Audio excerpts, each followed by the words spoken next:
Сегодня мы испытаем 100-тонным гидравлическим прессом то, о чем вы так давно меня просили. Алмаз. Алмаз – один из самых твердых материалов. Его микротвердость в 10 раз больше, чем у самых твердых металлов – хрома и вольфрама. Он почти в 100 раз тверже, чем железо. Но несмотря на свою сверхвысокую твердость, у него не очень высокая прочность. Вес конкретно этого алмаза составляет 0,85 карата, что соответствует 0,17 граммам. Несмотря на свои небольшие размеры, главное его еще и не потерять перед испытаниями. Так вот, несмотря на свои небольшие размеры, в мире алмазов он считается довольно-таки немаленьким. Несмотря на то, что мне удалось его купить по большой скидке, его стоимость составила $1600, а это более 100 тысяч российских рублей. На данный момент это видео будет самое дорогое на моем канале. Можно заметить характерную для алмаза игру света, чего не увидишь в обычной стекляшке. Мне удалось раздобыть такого же размера и формы стекляшки. При том же освещении в стекле не наблюдается такой игры света и отблесков, как в алмазе. Вот для наглядности, я думаю, с какой стороны алмаз объяснять не стоит.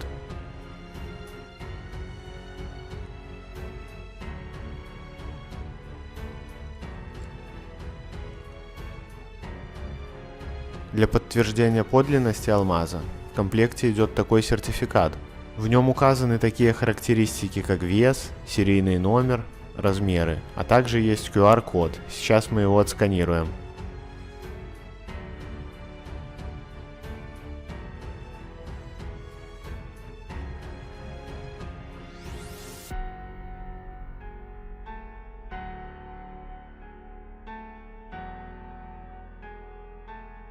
Открывается страница, на которой указаны характеристики этого алмаза.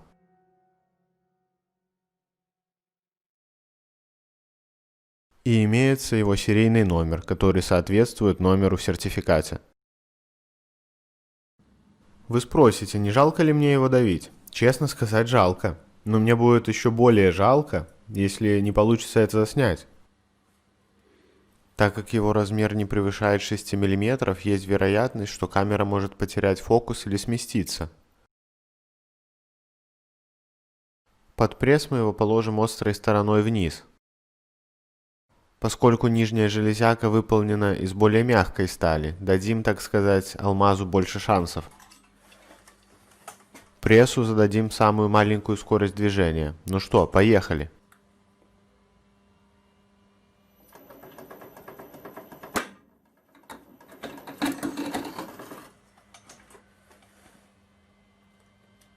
Ну вот и все, нету больше алмазика. Кстати, нагрузка была не более 3 тонн, стрелка манометра еле дернулась.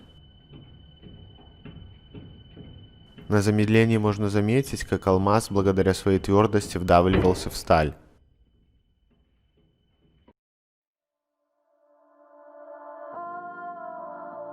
Как я уже и говорил, несмотря на то, что он обладает такой твердостью, он обладает еще и высокой хрупкостью.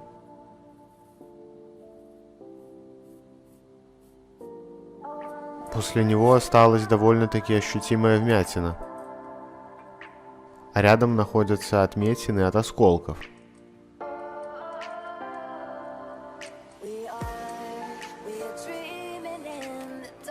Сейчас для сравнения посмотрим, как поведет себя под прессом стекляшка такого же размера, которую мы сравнивали с алмазом.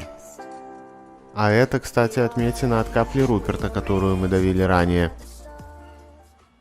Так, теперь посмотрим, что нам покажет стекло. Стрелка манометра даже не дернулась, усилие было не более 1 тонны. Но несмотря на это, стекляшка немного вошла в сталь. Твердость стекла примерно в 2 раза больше, чем в незакаленной стали. Вот это след от алмаза, а рядом след от стекла. Ну, разница более чем ощутимая. А сейчас мы испытаем такой материал, который по твердости стоит вплотную за алмазом, а по прочности значительно его превосходит. Это нитрит бора. Он значительно тверже, чем карбид вольфрама.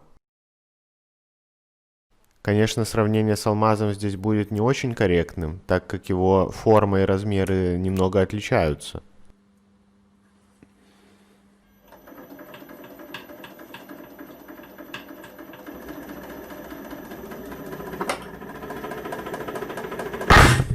Разрушение произошло при усилии в 25 тонн.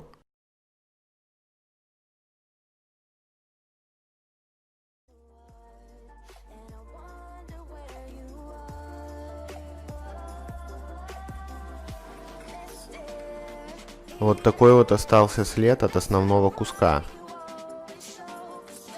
а рядом вкрапление от его осколков.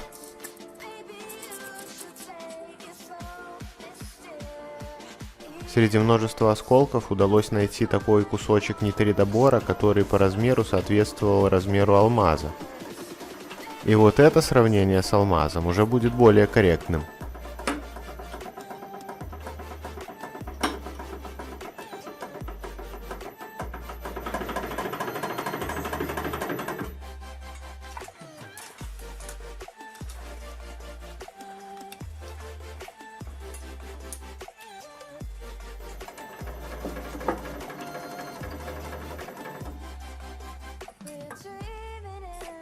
Он выдержал всю приложенную к нему нагрузку и полностью вдавился в сталь. Если у вас завалялся где-то небольшой алмаз и вам нужно его разделить на несколько частей, вам не обязательно для этого использовать 100-тонный пресс.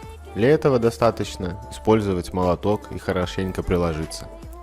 Я надеюсь, вам понравился этот видос. Не забывайте ставить палец вверх и подписывайтесь на канал, кто на него еще не подписан, чтобы не пропустить что-то интересненькое.